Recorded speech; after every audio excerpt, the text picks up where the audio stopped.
Lisons la parole de Dieu dans Jérémie 17, verset 4 à 13. Tu perdras par ta faute l'héritage que je t'avais donné.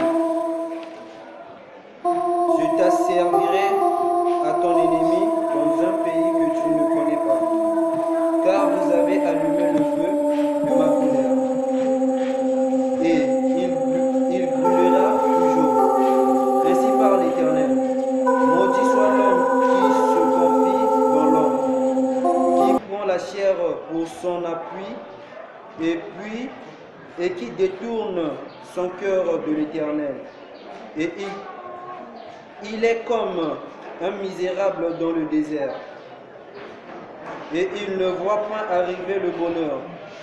Il habite les lieux brûlés du désert, une terre salée et sans habitants. Béni soit l'homme qui se confie dans l'Éternel, et dans l'Éternel est l'espérance. Il est comme un arbre planté près des eaux, et qui étend ses racines vers les courants. Il n'aperçoit point la chaleur quand elle vient, et son feuillage reste vert. Dans l'année de la sécheresse, il n'a point de crainte, et il ne cesse de porter de fruits. Le cœur est tortueux par-dessus tout, et il est méchant. Qui peut le connaître? Moi l'Éternel. J'approuve le cœur, je sonde les reins pour rendre à chacun selon ses voies, selon les fruits de ses œuvres. Comme une perdrix qui couvre des œufs qu'elle n'a point pondus. Tel est celui qui acquiert des richesses injustement. Au milieu de ses jours, il doit les quitter, et à la fin, il n'est qu'un insensé. Il est un trône de gloire élevé. Il est un trône de gloire élevé dès le commencement. C'est le lieu de notre sanctuaire. Toi qui es l'expérience d'Israël, ô l'Éternel, tous ceux qui t'abandonnent seront confondus. Ceux qui se détournent de moi seront inscrits sur la terre, car il abandonne la source d'eau, vive l'Éternel. Je vous rejetterai loin de ma face, comme j'ai rejeté tous vos frères, toute la prospérité des familles. Et toi, n'intercède pas en faveur de ce peuple. N'élève pour eux ni supplication ni prière. Ne fais pas des instances auprès de moi, car je ne t'écouterai pas. Ne vois-tu pas ce qu'ils font dans les villes de Juda et dans les rues de Jérusalem? Les femmes, les enfants ramassent du bois, les pères allument le feu, et les femmes pétrissent la pâte pour préparer des gâteaux à la reine du ciel, et pour faire des libations à d'autres dieux, afin de mériter. Est-ce moi qu'ils irritent, dit l'Éternel? N'est-ce pas eux-mêmes à leur propre confusion? C'est pourquoi ainsi parle le Seigneur, l'Éternel. Voici ma colère et ma fureur se répandent sur ce lieu, sur les hommes et sur les bêtes, sur les arbres des champs et sur les fruits de la terre. Elle brûlera et ne s'éteindra point. Ainsi parle l'Éternel des armées, le Dieu d'Israël. Ajoutez vos holocaustes à vos sacrifices et mangez-en la chair, car je n'ai point parlé avec vos pères, et je ne leur ai donné aucun ordre. Le jour où je les ai fait sortir du pays d'Égypte, au sujet des holocaustes et des sacrifices. Mais voici l'ordre que je leur ai donné. Écoutez ma voix, et je serai votre Dieu, et vous serez mon peuple. Marchez dans toutes les voies que je vous prescris, afin que vous soyez heureux. Parole du Seigneur. Amen. Dieu, mademoiselle. Tu peux aller t'asseoir. Ok.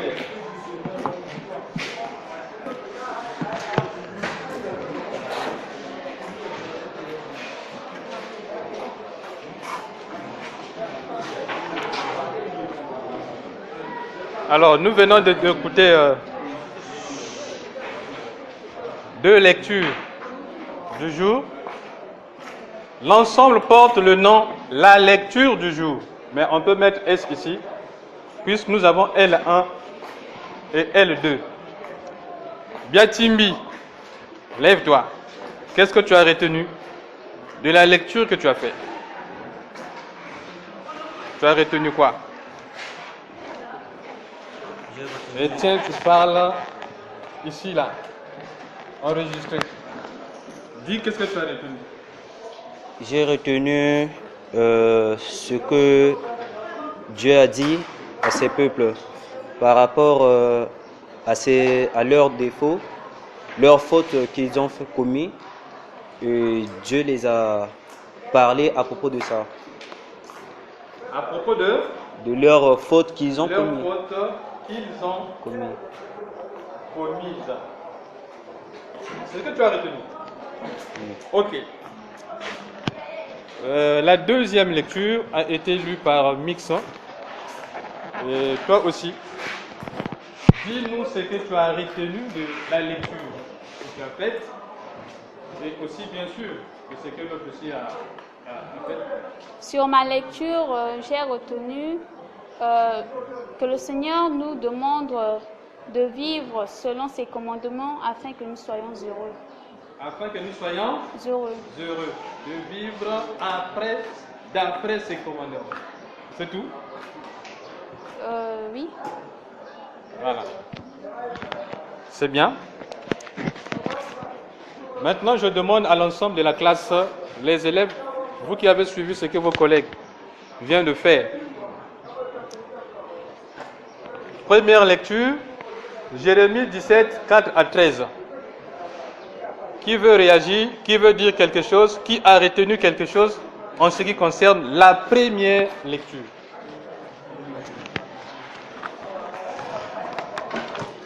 Qu'est-ce que tu as retenu? Le nom d'abord et qu'est-ce que tu as retenu? Yonga Bérénice. Oui. Dans la première lecture, en Jérémie chapitre 17, le verset 4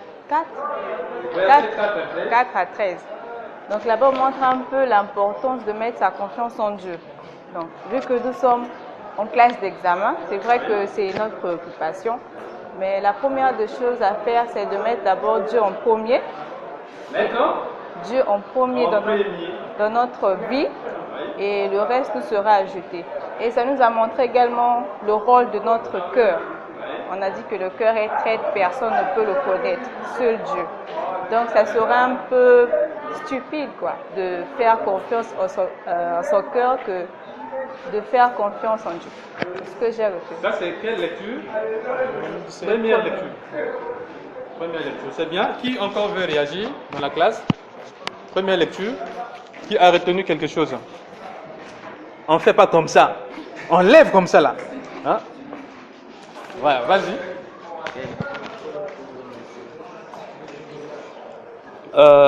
Moi, ce qui m'a touché, c'est le verset 5 qui dit... Le nom d'abord c'est Bongo Francisco. Voilà, Bongo Francisco, vas-y. Le verset 5 qui dit, maudit, ainsi par l'Éternel, maudit soit l'homme qui se confie dans l'homme, car il prend la chair pour son appui, et qui détourne son cœur de l'Éternel.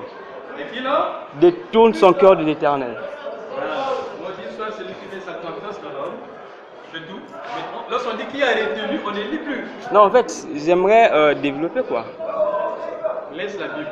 Ok. C'est maintenant la mémoire. D'accord. Qu'est-ce que tu as retenu? J'ai retenu qu'une personne qui met sa confiance, qui se détourne des lois de l'Éternel, n'est pas digne d'être appelé enfant de Dieu.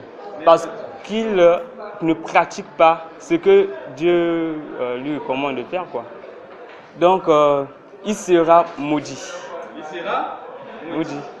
Il devra mettre sa confiance en Dieu parce que c'est le Créateur, en fait.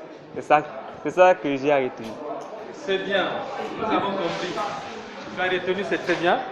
Et qui encore? Première lecture avant qu'on passe à la deuxième lecture. On donne la parole maintenant à tout le monde. Oui? Le nom c'est Ngatwa Grâce. Ngatwa Grâce, vas-y. J'ai retenu qu'au niveau de Jérémie 17, Un peu fort, toi aussi. au niveau de Jérémie 17, à 4 jusqu'à 13, la première chose qui m'a marqué, c'est que la Bible nous dit que nous devons avoir confiance en Dieu, de ne pas avoir confiance en l'autre, car c'est pas bien vraiment d'avoir confiance à l'autre, car à l'homme, je peux dire. N'importe, comme si nous sommes dans une classe d'examen, la première chose, nous devons tout ce que nous devons faire, nous devons remercier ça plutôt à Dieu, parce que c'est lui qui est même la clé de toutes choses que nous devons faire cette année. Et comme on dit toujours, même si nous devons prier, nous devons se mettre la pratique en jeu, car la Bible nous dit, celui qui cherche, il finira toujours de trouver. C'est ça que j'ai retenu aussi. C'est bien. Et enfin, s'il y a un dernier qui veut intervenir, il y en a deux. Ici, là. Première lecture, intervention. On enchaîne avec la deuxième lecture. Donc tu dis quelque chose sur la première lecture et la deuxième lecture. Et la deuxième? Bon, si c'est la première, c'est pas Ok, juste la première, monsieur. Oh, mais c'est que D'abord, je... tu te présentes toi et... Oh, bon, je me nomme Manima Mamata Franjuge Urbain. Oui. Ce que j'ai à retenir à propos de la première lecture est que maudit soit l'homme qui se confie à l'homme, car il ne verra jamais le bonheur du Seigneur. Par contre, béni soit l'homme qui se confie à Dieu, car le bonheur de Dieu finira toujours par sourire à son égard. Oui. C'est que les autres aussi ont dit. Oui, monsieur. Est-ce qu'il y a encore des choses à ajouter? Non plus, monsieur. Ça va. Oui, ça va, monsieur. C'est bien. Tu as retenu quelque chose? Oui, monsieur. Et enfin, ici, tu tiens, tu te présentes et tu dis ce que tu as retenu. Première et deuxième lecture ou bien l'une des deux lectures? La première. Comment? La première. Oui, la première. Je me nomme Nyekesa Rudel. D'abord le nom, présente-toi d'abord. Nyekesa Rudel. Même ça. Dans la première lecture, Oui? on a dit que... On a dit que le peuple, les gens de ce peuple, Oui? Dieu s'est mis en colère contre eux. On s'est mis? Dieu s'est mis en colère contre eux. Oui. Dieu s'est fâché contre eux. Parce qu'ils Qu'est-ce qu'ils ont fait? n'ont pas pu respecter, Ils n'ont pas pu respecter. ce que Dieu a dit. Et puis de là, Dieu commençait à leur donner les commandements en disant que maudit soit l'homme qui se confie à l'homme. Maudit soit l'homme. Donc, l'homme qui se confie à l'homme. Oui. Oui, c'est ça. C'est bien, il y a encore des choses à dire. Et puis de là, Oui? les gens se sont repentis. Parle un peu fort. On a besoin d'entendre. C'est ça qui sauve la personne. Et puis de là, les gens se sont repentis en écoutant ce que Dieu a dit. C'est tout? C'est tout. C'est bien, mademoiselle, de réagir. Est-ce qu'on a refusé la parole à une personne ici là? On a dit, celui qui veut dire quelque chose, il dit. Nous venons d'entendre ce que Dieu a dit. Et Dieu dit à tout le monde, à vous tous qui êtes là, et à ceux qui vont entendre ça après ici, puis les autres aussi vont entendre cela, cela va les édifier. Alors, je vois une dernière intervention ici. Là.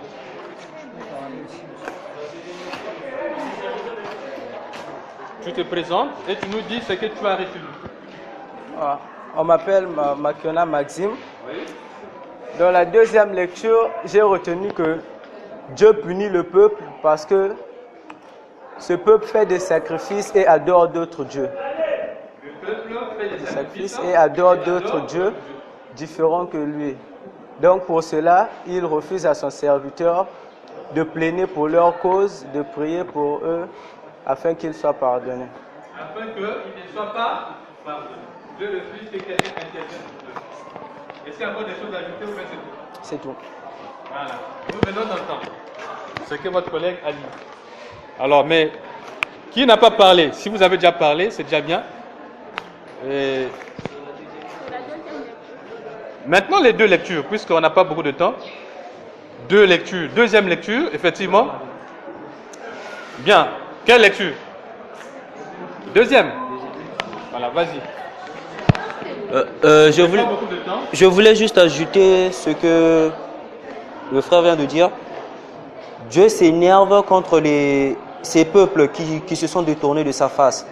Par rapport, les enfants ramassent des bois, les hommes font du feu et les femmes préparent les pâtes pour célébrer. La deuxième lecture, Jérémie 7, versets 15 à 23. Oui.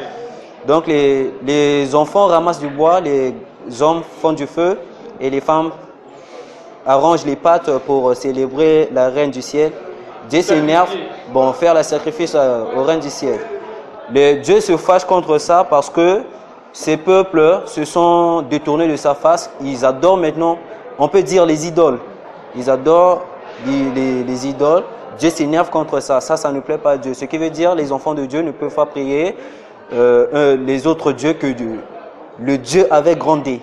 Le Dieu avec grand D. Oui. Oui, c'est bien. Oui. Deuxième lecture. Par rapport à la deuxième lecture, ce que j'ai pu comprendre, en fait, c'est Yomba Lausanne. Ce que j'ai compris par rapport à la deuxième lecture, c'est que Dieu n'aime pas lorsqu'on ne fait pas ce qu'il demande de faire, lorsqu'on ne respecte pas en fait ses commandements. Par rapport à ce peuple, ils n'avaient pas respecté ce que Dieu les avait demandé de faire. Même si on voit dans la Bible, dans le cas du prophète Moïse, lorsque Dieu est venu leur donner les 10 commandements, les enfants d'Israël, Dieu les avait demandé de sortir de l'Égypte. Et il y a une partie qui n'avait pas respecté ce que Dieu avait fait. Ils étaient en train de ce que Dieu avait demandé. Et ces enfants d'Israël étaient en train d'adorer, je crois, une idole en forme, je sais pas, une idole en forme d'une liane.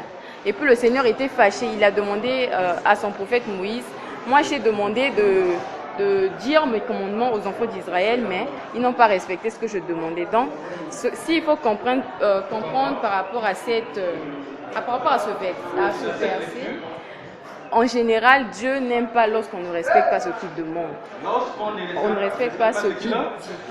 Donc, c'est un peu ça. Il y a pas des choses à ajouter au message. Voilà, c'est bien. Est-ce que... mais bon, vous êtes donc les deux derniers, les deux dernières interventions. Comme on avance aussi, les autres vont attendre notre prochaine. Représente-toi. Yonga Bérénice. Voilà, vas-y. Qu'est-ce que tu nous dis sur la deuxième lecture? Sur la deuxième lecture en Jérémie 7, versets 15 à 23, oui. Précisément le dernier verset 23. Je peux lire? Oui, qu'est-ce que ça dit? Ça dit, mais voici l'ordre que je leur ai donné. Écoutez ma voix et je serai votre Dieu et vous serez mon peuple. Marchez dans toutes les voies que je vous prescris afin que vous soyez heureux. Donc ici, on montre un peu l'importance des lois de Dieu. L'importance des lois de Dieu. Les prescriptions de Dieu. Voilà, la Bible affirme même que si on s'efforce à marcher selon les lois de Dieu, à se comporter d'une manière de vie chrétienne, à vivre en conformité avec ses principes, oui. La Bible, donc Dieu nous montre que nous serons heureux et nous connaîtrons une vie heureuse. Nous serons heureux. Nous serons heureux. Oui. Voilà, c'est tout. C'est tout. Et enfin, vas-y, tu te présentes et tu dis ce que tu as retenu. Bon, je me présente, Elion Chris. Selon la deuxième lecture, j'ai compris que non, c'est mieux de marcher selon la parole de Dieu et suivre ses commandements, car la colère de Dieu est très forte. Car la colère de Dieu est très forte. Donc c'est bien de marcher selon les commandements de Dieu, oui. Car la colère de Dieu est très forte. C'est tout ça, monsieur. C'est tout. C'est bien. Alors donc, nous venons d'entendre donc ce que vous avez dit. Il y en a qui ont retenu, mais qui n'ont rien dit, c'est-à-dire qui ne veulent rien dire, qui ne veulent pas prendre la parole et dire ce qu'ils ont retenu. Celui qui vous a donné les deux oreilles, c'est qui? Mais pourquoi il vous a donné ça? Il vous a donné la bouche pour faire quoi? Pour parler. Les élèves qui ne veulent pas parler. 1 Pierre, chapitre 4, verset 11. Voici ce qu'il dit. 1 Pierre 4, verset 11. Il faut qu'il y ait un élève ou bien une élève qui vont lire ces lectures. Dernièrement, c'était Moussono. Moussono, tu lis rapidement 1 Pierre 4, 11. Que dit Dieu dans 1 Pierre 4, 11? Lisons dans 1 Pierre chapitre 4, le verset 11. Oui. Si quelqu'un parle, que ce soit comme annonçant les oracles de Dieu. Si quelqu'un remplit un ministère, qu'il le remplisse selon la force que Dieu communique, afin qu'en toute chose, Dieu soit glorifié par Jésus-Christ, à qui... Amen. Merci. Voici ce que nous venons d'entendre. Si quelqu'un parle, que ce ne soit pas pour dire que voici le film qui est passé la nuit à la télévision. Voici mon amie là est très belle. Ou bien mon copain est très beau. Voici. Si quelqu'un ouvre la bouche que Dieu a donné la bouche. Vous devez faire très attention avec la bouche. Ce n'est pas votre bouche. C'est la bouche de qui? Mais de Dieu. Mais quand le professeur demande qui a retenu, c'est lui qui a donné la bouche est ici dans la classe. Il est en train de voir, mais la bouche là que j'ai donnée là, ça sert à quoi? Lorsque le prof va sortir, ça va sortir à faire le bruit, ça va sortir à mentir. C'est maintenant qui a retenu. Ah, Dieu m'a donné la bouche. Je vais dire quelque chose au nom de Dieu qui a donné la bouche. Les élèves qui n'ont pas la bouche, ils sont quelque part là.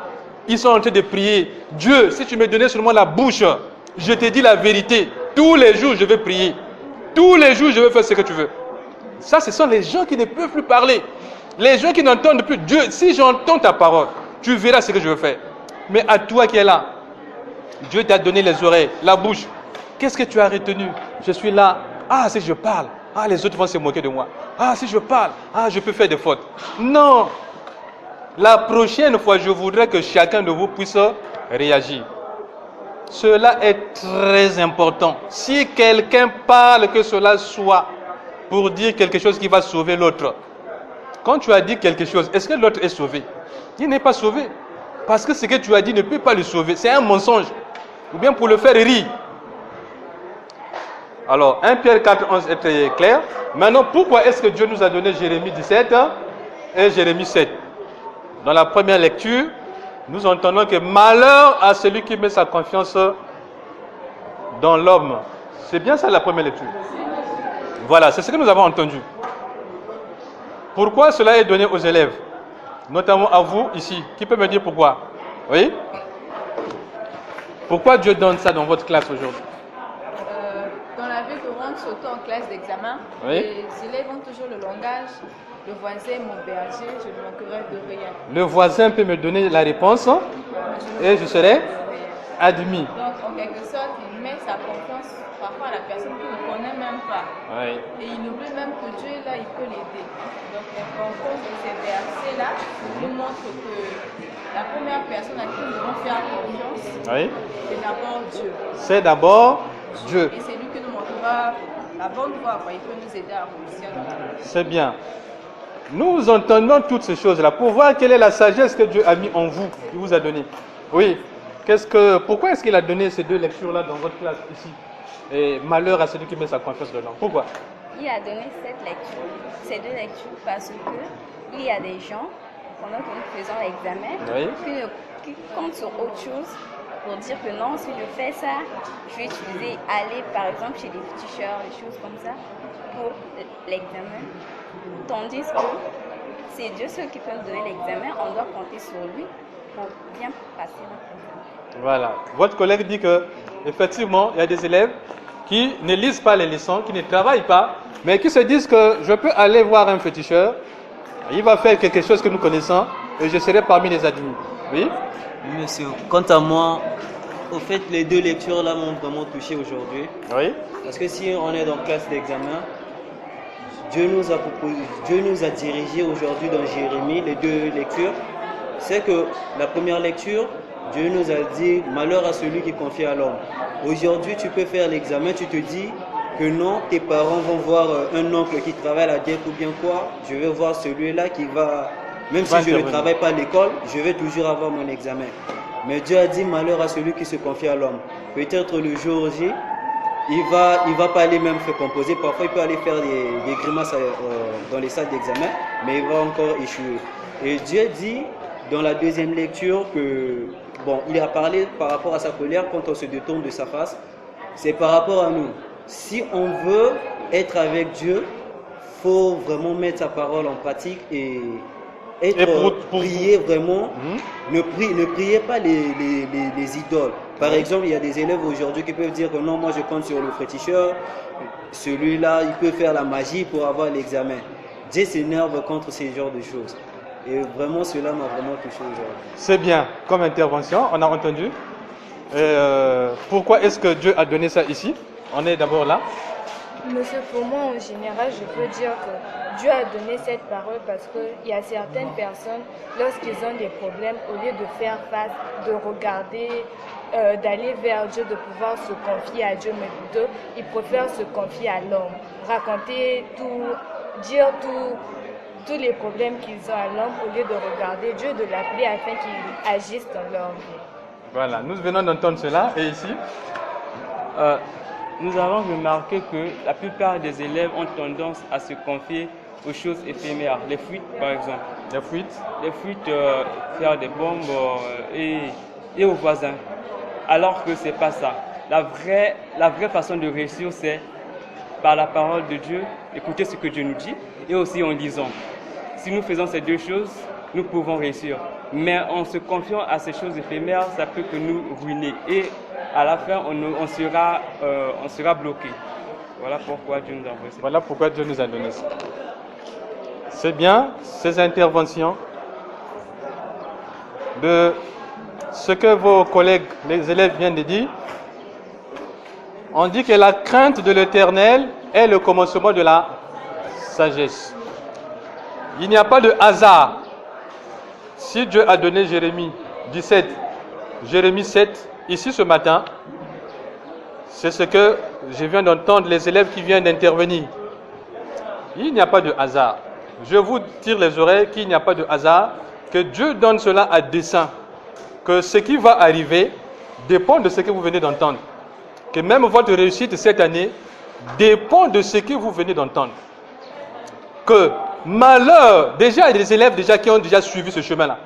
J'ai le bac cette année, mais quelque part je n'ai pas la volonté de faire ce que Dieu dit. Nous venons d'entendre chercher d'abord votre Père. Si vous avez cherché votre Père du ciel, céleste, c'est lui qui prend en charge tout ce que vous cherchez. Maintenant, pourquoi est-ce que je dois aller voir un féticheur? C'est vrai, il y a des cas comme ça, des élèves, à la veille de l'examen, les parents disent, bon, allons voir un tel. On va faire quelque chose et tu seras admis. Il y a 2 ans de cela, il y a une élève de la terminale. Son papa lui dit, toi tu n'auras pas l'examen cette année. C'est son papa génétique. Parce qu'elle avait des problèmes avec son père. Alors, qu'est-ce qui est arrivé? Elles étaient 2, la grande sœur et la petite sœur. Le jour de l'examen, la grande sœur est admise. On affiche sur l'internet, son nom est là. Le papa est informé que ta fille, l'une des filles à qui tu avais dit, tu n'auras pas l'examen, son nom est affiché, elle est admise. Elle dit quoi? Elle est admise. On va voir ça. Il est allé quelque part. Et 3 jours après, le 3e jour, On va fouiller, on regarde sur les listes, le nom n'y est plus. Le nom de cet élève-là n'est plus. Qu'est-ce qui est arrivé? C'est le chemin des féticheurs, le chemin de serviteurs de Baal. L'élève là, malgré son effort, a travaillé. Mais comme elle n'était pas appuyée, elle ne s'appuyait pas sur Dieu, elle comptait sur ses propres efforts, sur la personne humaine, effectivement, elle est tombée, bien qu'étant admise, troisième jour, le nom n'est plus. La leçon, c'est quoi? C'est que on ne peut pas, si on ne peut pas mettre la confiance dans une personne, c'est qu'on ne peut pas aussi mettre la confiance en soi, que moi-même je veux faire, que je suis capable de faire, que je vais faire, que je. Voilà la leçon à tirer. Donc le chemin là, si vous suivez le chemin des fétiches, Dieu est plus grand que les fétiches, il va vous stopper. On a entendu aussi que on peut compter sur quelqu'un à côté de vous qui travaille très bien, et des élèves qui travaillent bien. Malheureusement, on a toujours des cas des élèves qui travaillent bien, mais à la fin de l'année échoués. Il y a des cas comme ça là. On ne veut pas qu'on puisse avoir ce cas là cette année. Que l'élève qui travaille bien, à l'examen échoué. Qu'est-ce qui est arrivé? C'est ce que nous sommes en train d'entendre ici. Malheur à celui qui met sa confiance dans l'homme. Cela va arriver si ce que vous entendez aujourd'hui n'est pas mis en pratique. Que vous pouvez très bien travailler. Vous pouvez avoir de bonnes performances. Mais quand vous allez faire cela, vous ne comptez pas sur Dieu, vous comptez sur autre chose, ou bien sur vous-même. Alors, ne soyez pas surpris que le jour-là, ce que vous entendez aujourd'hui puisse s'accomplir. Et il y a aussi les élèves qui ont des parents qui mettent l'argent en jeu.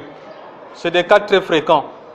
À la DEC, là-bas, nous connaissons celui qui est à la saisie, puisqu'il faut saisir les noms des élèves admis au bac afin que cela soit envoyé sur Internet, ou bien qu'on puisse mettre dans les listes, sur les listes, afin que tout le monde voit. On va là-bas, on dit, mais comme c'est lui qui travaille à la machine, on lui donne 50 000 francs. 50 000 francs, on enlève celui qui était admis et on prend le nom de l'élève échoué, on remplace. Nous, on va le faire. Papa a dit, il va le faire. La tante a dit, elle va le faire. Et moi, ça ne sert pas d'aller en classe, parce que je sais que non, à la fin de l'année, c'est ce qu'on va faire. Je vais avoir l'examen. Et ce cas-là est arrivé. Je l'ai reçu aussi, ce cas-là. Cet élève-là, au lycée technique, elle avait raté le bac, première année, rien. Suivant ce chemin-là. Deuxième année, on a bouffé l'argent. Troisième année, échoué. On a bouffé l'argent. Alors elle a dit, mais finalement, tout ça là, donc finalement, l'argent ne résout pas tous les problèmes. Avec l'argent, je suis échoué. Elle a cherché Dieu. On lui a dit, mais tu n'as rien compris. Malheur à celui qui met sa confiance dans l'homme. Malgré ton argent, Dieu peut te débloquer. Le problème, c'est réussir. Oh, la réussite, c'est Dieu. Sans Dieu, on ne peut rien faire. On a écouté ça la fois passée. Si l'Éternel bâtit la maison, ceux qui la bâtissent travaillent en vain. Nous voulons avoir le succès cette année. Puisque c'est en TD2 qui cette année que la parole de Dieu est adressée. Étant donné que c'est dans cette classe, les résultats du premier trimestre sont très catastrophiques. Maintenant, il faut un réveil. Un réveil à travers ce que vous entendez ici, ce que Dieu donne. Les élèves qui viennent intervenir ont dit des choses qui sont réelles, qui sont vraies. Que c'est ça qui fait qu'on ne va plus faire l'effort, ou bien on va s'intéresser à autre chose. Mais à partir d'aujourd'hui, Dieu dit, ne mettez confiance en personne. Même pas en vous-même. Parce que vous-même, vous pouvez être idole de vous-même. L'idolâtrie consiste à mettre sa confiance, non pas en Dieu, mais à vous-même ou bien à une autre personne.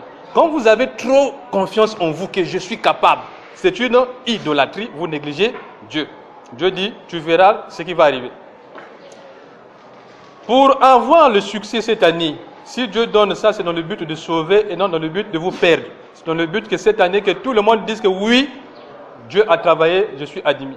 Il y a des élèves qui ont eu le passage, c'est-à-dire qui n'ont pas encore redoublé, qui ne connaissent pas ces difficultés-là, qui viennent de la première et sont maintenant en terminale. Mais puisque ces élèves-là étaient en première, sont arrivés maintenant en terminale, certains élèves ont dit, j'ai beaucoup travaillé en première, je faisais ce qui est bien, et j'avais de bonnes moyennes, mais voici en terminale. Je vais faire la même chose cette année. Mais erreur, si tu es passé de la première en terminale, ce qui t'a fait passer, c'est Dieu qui t'a fait passer.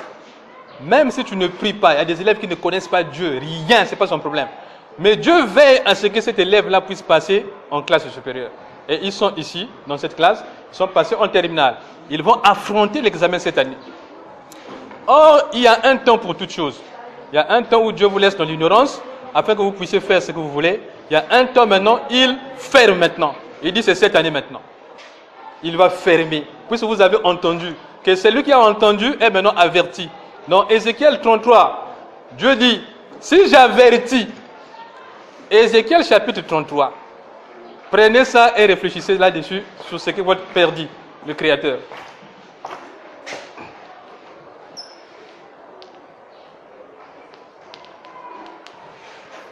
Un plus. Dieu dit, si j'avertis, aujourd'hui vous êtes avertis, si j'avertis que voilà le malheur va arriver, un tel va manquer l'examen, ou bien un tel va tomber malade pour ne pas aller à l'examen, ou bien un tel va voyager. Là-dedans, Ézéchiel 33.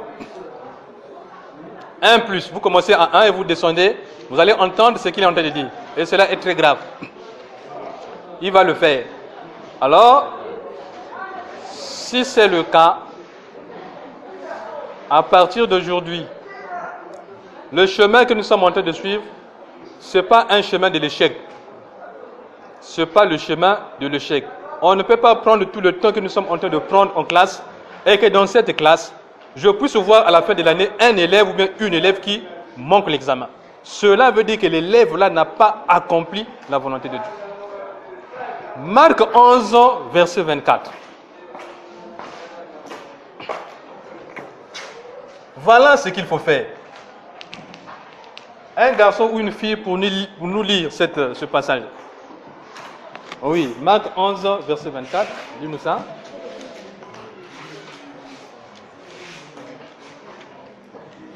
Marc, tu as retrouvé?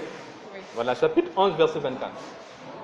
Marc, chapitre 11, verset 24. À haute voix pour que les autres aussi entendent cela, effectivement. Marc, chapitre 11, verset 24, la Bible dit, c'est pourquoi je vous dis, tout ce que vous demanderez en priant, croyez que vous l'avez reçu et vous le verrez s'accomplir. Amen. Merci. Dieu dit, celui qui dit ça, c'est qui? C'est Dieu, c'est Jésus-Christ. Jésus-Christ aussi, il est Dieu. Si vous ne le savez pas, je vous le dis déjà à partir d'aujourd'hui. Parce que j'entends même à la télé, un peu partout, des gens qui se disent des serviteurs de Dieu ou servants de Dieu et qui disent que Jésus n'est pas Dieu. On ne rentre pas dans ce débat-là. Moi, en tant que témoin oculaire, je certifie qu'il est créateur, il est Dieu. Parce que je l'ai vu dans sa dimension de créateur. Alors, donc, effectivement, celui qui dit ces choses-là, c'est lui. Il dit que tout ce que vous demanderez dans la prière, vous le verrez s'accomplir. C'est la clé. Ça, c'est un passage clé. Puisque je sais que nous avons eu dans les années passées, il y a une élève qui me disait que, monsieur, dans notre famille, on nous a dit que toute personne qui va faire le bac pour la première fois va manquer l'examen. C'est une fille, l'année là-bas. Que, monsieur, nous, chaque année, c'est comme ça. Ma grande sœur a fait l'examen, a raté la première fois. Et moi aussi, cette année, je suis sûr que je vais rater, puisque c'est la loi dans notre famille. Je dis, quoi? C'est la loi dans votre famille? Qui a dit ça? C'est ce qui se passe, monsieur. Tout le monde, c'est comme ça. Maintenant, c'est mon tour cette année. Je lui ai dit, tu crois en Dieu? Oui, monsieur. Puisque vous faites ça en classe, donc je crois à tout ce que vous dites. Et nous avons fait ça en classe. Nous avons même prié en classe. Mais puisque quand nous faisons ça là, le Créateur est là. Avec lui, nous venons d'entendre que tout ce que vous allez demander dans la prière, vous le verrez s'accomplir. Tout, y compris l'examen. Même les lois des familles. Vous êtes dans des familles, il y a beaucoup de choses. Si on vous dit ce qui se passe dans votre famille, vous allez dire, monsieur, c'est vrai, c'est comme ça qu'on te dire là. Dans notre famille, ça se passe comme ça là. Mais c'est vrai. Il y a des choses terribles dans les familles. Et cela, Dieu montre ça à ses serviteurs. Nous voyons beaucoup de choses. Mais on ne peut pas étaler la vérité. C'est-à-dire dire des choses comme ça à n'importe qui. Non. On peut dire ces choses-là seulement à la personne qui est appelée, que Dieu dit, révèle-lui la vérité. En ce moment-là, on vous révèle la vérité. Mais on ne dit pas ça n'importe comment.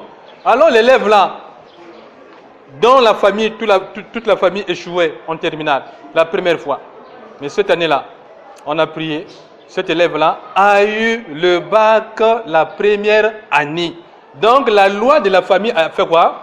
A été annulée, a été abolie. Mais qui a aboli ça? c'est Jésus-Christ. Puisque nous avons prié au nom de Jésus-Christ. C'est lui qui met fin. Son sacrifice, là, c'était pour mettre fin à tout ça. Là. Il y a des élèves qui sont maudits. J'ai eu des élèves vraiment maudits, totalement maudits. Donc, on avait déjà écrit sur le front, là, celui-là, dans sa vie, là, il doit être malheureux. On a écrit sur le front. Mais du moment où Dieu, qui vous a créé, il voit que mon fils ou ma fille, là, est en train de souffrir. Mais j'ai envoyé mon fils Jésus-Christ pour faire quoi? Mais pour le sauver. Il suffit qu'il croit. S'il croit, maintenant, tout ce qui est dans sa famille, là, ça va prendre fin. Et il y a beaucoup de choses à dire. On n'a pas le temps, mais avec le temps, on va vous révéler ce qui se passe au milieu de vous. Vous allez connaître la vérité. Monsieur, oui, dans votre famille, voilà, même toi. Dans la classe ici, déjà, nous voyons, notamment au niveau des garçons, dans cette classe, en TD2, il y a des garçons qui sont très malheureux. Il y a un garçon qui est très malheureux dans cette classe, qui est en train de prier, mais qui est en train de pleurer dans cette classe TD2. Effectivement, en voyant cela, pour ce garçon-là qui est en train de prier, de pleurer à Dieu, certainement Dieu a déjà écouté sa prière, puisque Dieu a déjà montré. Donc ça veut dire que s'il met en pratique tout ce que nous sommes en train d'entendre ici, et toute la souffrance qu'il est en train de vivre, qu'il est en train de traverser, ce garçon-là, il passe des moments difficiles, cela va passer. Il va connaître le changement. Alors, pour ne pas étaler, pour ne pas gagner ou perdre ou bien prendre beaucoup de temps, le résumé c'est quoi? Le message d'aujourd'hui vous rappelle, l'examen c'est Dieu qui donne l'examen. Si Dieu ne donne pas l'examen, personne ne peut avoir l'examen. Maintenant, du moment où on sait que c'est Dieu qui donne l'examen, nous venons d'entendre que on ne va pas mettre sa confiance en soi-même. D'abord, on ne va pas mettre sa confiance à côté. Parce qu'effectivement, il y a un qui peut se dire, je vais compter sur l'autre. À partir d'aujourd'hui, non. On ne va pas compter sur les parents, sur l'argent, mais on va compter sur Dieu d'abord et sur l'effort que Dieu demande. Parce que lorsqu'on compte sur Dieu, Dieu vous demande maintenant de travailler. Dieu vous demande de travailler. Le cours de SVT, c'est maintenant. Ce qui viendra à l'examen, c'est maintenant. Maintenant, si je suis en train de faire cela, pendant le temps que Dieu a donné, ça veut dire que je serai admis. On a vu les deux causes de l'échec dernièrement. On a dit que la cause de l'échec, c'est quand Dieu vous a mis sur le chemin de l'échec, il vous force, il vous pousse à vivre les situations selon ce qui est écrit dans Apocalypse 22, verset 11. Apocalypse 22.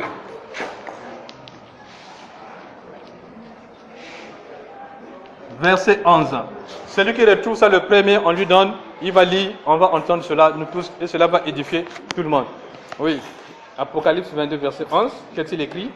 Il est écrit que celui qui est injuste soit encore injuste, que celui qui est souillé se souille encore, et que celui qui est juste pratique encore la justice, et que celui qui est saint se sanctifie encore.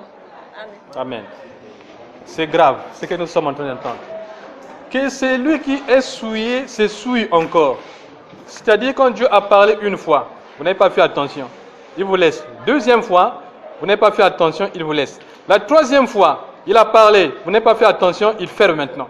Il vous ferme maintenant la compréhension. C'est le principe de 2 ou de 3 témoignages. C'est écrit dans la Bible. Ça veut dire quoi? Que si quand Dieu a dit quelque chose, vous n'avez pas fait attention, il vous laisse. 2 fois, il vous laisse. Troisième fois, il ferme. Et il vous pousse maintenant à rester dans la même chose. C'est-à-dire, si j'étais un élève masturbateur, Dieu me force maintenant à faire plus de masturbation.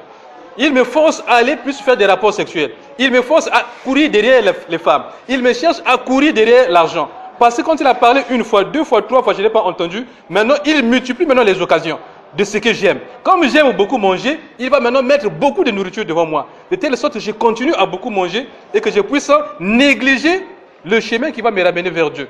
C'est très grave. Et beaucoup de gens sont tombés là-dedans. Dieu, quand il parle, il faut faire très attention. 1 fois, 2 fois, 3 fois, il ferme. Maintenant, il multiplie les occasions de ce que vous êtes en train de faire. Donc, le péché. Il a fait ça en Égypte pendant combien de siècles? Dieu a multiplié le péché de l'Égypte pendant 400 ans, 4 siècles.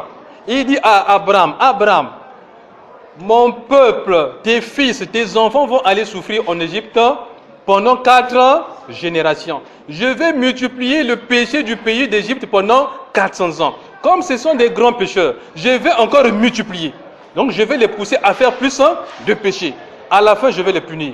Voilà ce qui arrive dans la vie de tous les jours. C'est un principe de Dieu, vérifié dans toutes les générations, y compris aujourd'hui aussi. Que si vous ne faites pas attention, ce que vous aimez là, ce que vous aimez faire là, il va multiplier ça. Si vous aimez le mensonge, il va créer des possibilités afin que vous puissiez mentir davantage, de telle sorte que vous n'allez plus vous en sortir. Et cela est très grave. En ce moment-là, si quelqu'un prie pour vous, nous venons d'entendre dans la deuxième lecture de Jérémie que ne prie pas pour eux. Si tu pries pour eux, ta prière sera sans effet. Mais Dieu dit ça à qui? À vous. Il dit ça à son serviteur. Que toi qui pries pour les autres, regarde, maintenant j'ai fermé. Ça veut dire que ta prière sera désormais sans effet. Si tu pries, quoi que tu fasses, les jeûnes de 40 jours, il y a beaucoup de situations. Jeûne de 40 jours, pas de solution. Mais Dieu, qu'est-ce qui se passe? Pas de réponse. Nous venons d'entendre ça dans Jérémie, ici, là. Jérémie 7, 15 à 23. Dieu dit, je ne veux plus écouter. Parce que j'ai parlé une fois. On n'a pas fait attention. Deuxième fois, rien. Troisième fois, rien. Qu'est-ce que je fais? Je ferme. Maintenant, je multiplie cela. Je multiplie le péché de la personne. Donc, si vous étiez en train d'aimer quelque chose qui est plus que Dieu, à partir d'aujourd'hui, faites attention. Après avoir entendu ça, revenez en arrière. Mettez-vous à genoux, demandez pardon à Dieu. Que Dieu, voilà ce que j'étais en train de faire. Il y avait même beaucoup d'occasions de faire ça. Et j'ai aimé ça. Et je suis allé tout le temps, c'était comme ça. J'ai aimé ça. À partir d'aujourd'hui, un avertissement. Voilà le chemin de l'échec. Le chemin de la réussite est devant vous. C'est par là que nous allons terminer. On ne peut pas tout développer aujourd'hui. Mais avec le temps, si Dieu le veut, on va faire encore d'autres choses. Vous allez entendre ce qu'il dit. Et vous serez édifiés. Vous serez affranchis. Et vous allez vous en sortir à la fin de l'année. Le but cette année, c'est d'abord ce que nous sommes en train de faire et l'examen à la fin de l'année. L'examen. Tout est possible. Même si j'avais entendu, il y a des élèves qui sont maudits depuis la maison. On dit, toi, comme tu ne fais pas ça, tu n'auras pas l'examen cette année. Et il y a eu un garçon ici, là, à Chaminade, une des classes les années passées, qui dit, monsieur, mais moi, ma tante m'a maudite. En tant que redoublon cette année, elle me dit encore que tu n'auras pas l'examen. Elle m'appelle dans la chambre, quand je vais là-bas, elle me dit, toi, tu vas encore à l'école, toi, là. Tu es encore allé à l'école aujourd'hui. Elle dit, mais tu n'auras pas l'examen, reste à la maison. Ne va pas à l'école, tu n'auras pas l'examen. Je dis, mais c'est vrai, c'est ta tante vraiment qui dit ça? Oui, c'est ma tante. Je vis chez elle, avec elle, mais elle me dit que cette année, pas d'examen. Pourquoi je suis allé à l'école? Oh, c'est ta tante. Ok. On va voir si c'est ta tante qui t'a créé, ou bien c'est une autre personne qui t'a créé. Cet élève-là, à la fin de l'année, a eu l'examen, malgré les paroles de malédiction. Donc vous pouvez entendre qu'on vous maudit. Il y a des malédictions qui sont audibles. Il y a des malédictions qui ne sont pas audibles. Pendant que vous êtes en classe ici, quelqu'un quelque part qui est contre vous est en train de vous maudire, sans que vous puissiez le savoir. On te dit, l'élève là, cette année, pas d'examen. La fille là, cette année, pas d'examen. Cela, vous ne savez pas, vous êtes pour vous en classe, mais quelque part là-bas, on s'est réunis à cause de vous pour dire que toi, tu dois faire l'accident, tu dois tomber malade, tu dois manquer l'examen. Mais c'est des choses qui font pleurer. Et il y a beaucoup d'élèves qui étaient en train de pleurer à cause de ces blocages, de ces souffrances que les hommes imposent parce qu'on avait mis confiance dans l'homme. La conséquence, c'est ça, de mettre sa confiance dans l'homme. Voilà, donc aujourd'hui, on s'arrête là. On a pris beaucoup de temps afin que ce que Dieu dit ne soit pas quelque chose qui reste sans effet. Vous prenez donc les cahiers. On va maintenant faire le cours de SVT.